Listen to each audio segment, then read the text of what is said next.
પ્રખ્યાત યાત્રાધામ ગિરનાર પર્વત પરથી કાળજુ કંપાવતી ઘટનાના સમાચાર સામે આવી રહ્યા છે.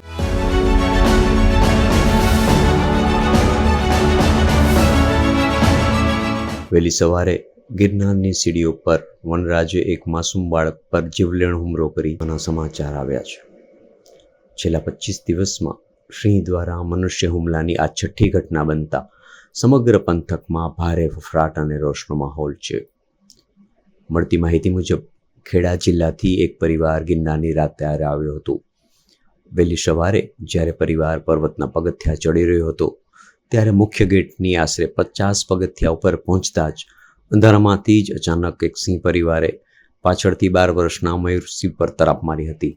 બાળક પોતાના કાકાનો હાથ પકડીને ચાલતો હતો, પરંતુ સિંહ એટલી ઝડપે આવ્યો કે કાકાના હાથમાંથી જ બાળકને આંચકીને ગાઢ જંગલ તરફ ભાગી ગયો હતો. આ અણધારી આફતથી પરિવારમાં ચીસાચીસ અને નાસભાગ મચી ગઈ હતી.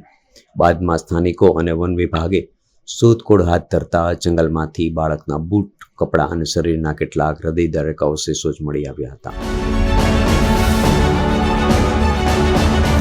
આ કરુણ ઘટનાને પગલે વન વિભાગ અને પોલીસનો મોટો કાફલો તાત્કાલિક ઘટના સ્થળે દોડી ગયો છે. મૃતક બાળકના કાકાએ તંત્રની બેદરકારી સામે પણ સવાલો ઉઠાવેલા હતા.